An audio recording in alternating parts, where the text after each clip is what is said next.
आप सभी को मेरा नमस्कार। आज मैं आप सभी के समक्ष कार्तिक मास महात्म्य का छठे दिन का पाठ कर रही हूँ। आइए शुरू करते हैं। बोलो बांके बिहारी लाल की जय।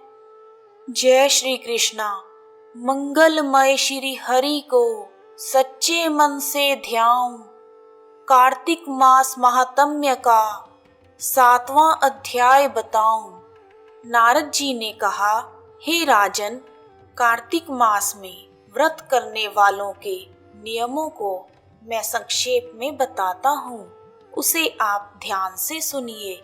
व्रतधारी को सब प्रकार के भोगों जैसे मांस, मदिरा आदि वस्तुओं का त्याग कर देना चाहिए। व्रतधारी को दूसरे का अन्न ग्रहण नहीं करना चाहिए। किसी से ईर्ष्या, द्वेष आदि नहीं करने चाहिए और तीर्थ स्थानों के अतिरिक्त अन्य कोई यात्रा नहीं करनी चाहिए।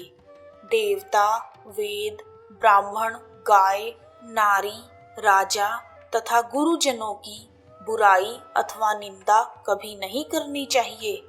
कार्तिक मास का व्रत करने वालों को किसी भी जीव का मांस नहीं छूना चाहिए। पान, कत्था, चूना, मसूर, बासी तथा झूठे अन्न का प्रयोग नहीं करना चाहिए।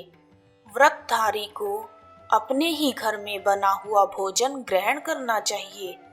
कार्तिक मास का व्रत करने वाले मनुष्य को सदैव ब्रह्मचर्य का पालन करना चाहिए। उसे धरती पर सोना चाहिए और दिन के चौथे पहर में केवल एक बार ही भोजन करना चाहिए। व्रतधारी कार्तिक मास में केवल नरक चतुर्दशी अथवा छोटी दिवाली या रूप चौदस के दिन ही शरीर पर तेल लगा सकते हैं। कार्तिक मास में व्रत करने वालों को सिंघाड़ा, प्याज, मट्ठा, गाजर, मूली, काशीफल, लौकी तथा तरबूज, इन सभी वस्तुओं का प्रयोग बिल्कुल नहीं करना चाहिए। व्रतधारी को बेकार के वाद विवाद में नहीं पड़ना चाहिए तथा जितना हो सके मन ही मन भगवान विष्णु जी का ध्यान करना चाहिए। भगवान विष्णु को प्रसन्न करने के लिए अपनी शक्ति के अनुसार चंद्रायन आदि व्रत करने चाहिए और कार्तिक मास के नियमों का भली भांति पालन करना चाहिए। व्रतधारी को प्रतिपदा को कुम्हड़ा, द्वितीय को कटहल, तृतीय को तरुणी, चतुर्थी को मूली, पंचमी को बेल, षष्ठी को तरबूज, सप्तमी को आंवला, अष्टमी को नारियल, नवमी को मूली, दशमी को लौकी, एकादशी को परवल, द्वादशी को बेर, त्रयोदशी को मट्ठा, चतुर्दशी को गाजर तथा पूर्णिमा के दिन शाक का प्रयोग नहीं करना चाहिए। रविवार के दिन आंवले का प्रयोग कदापि नहीं करना चाहिए। कार्तिक मास में व्रत करने वाला मनुष्य यदि इन शाकों में से किसी भी शाक का सेवन करना चाहे तो पहले ब्राह्मण को देकर फिर ग्रहण करे। यही विधान माघ मास के व्रत के लिए भी होता है। देवोत्थान एकादशी में कार्तिक मास के नियमों के अनुसार नृत्य, जागरण, गायन तथा वादन आदि करने चाहिए।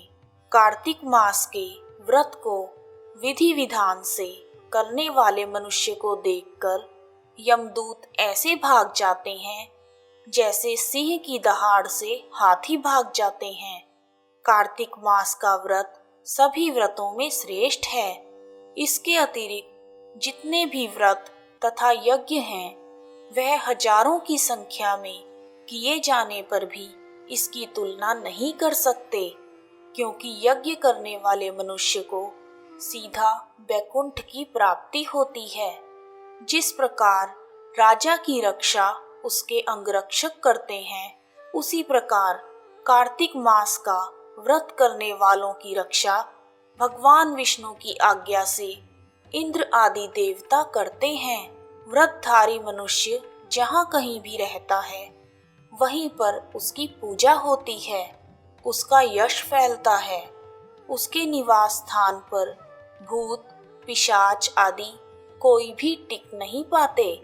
पूरे श्रद्धा भाव तथा विधि विधान से कार्तिक मास का व्रत करने वाले मनुष्यों के पुण्य का वर्णन ब्रह्मा जी भी नहीं कर सकते।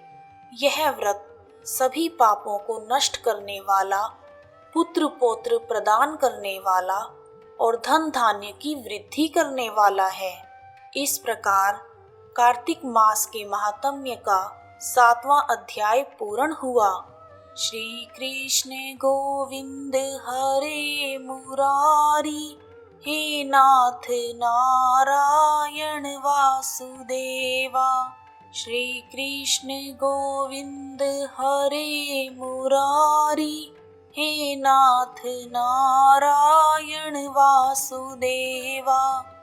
यदि आपको कार्तिक मास के महात्म्य का छठे दिन का पाठ पसंद आया है तो कमेंट बॉक्स में जय श्री कृष्णा, जय दामोदर भगवान, जय माता दी लिखना ना भूलें।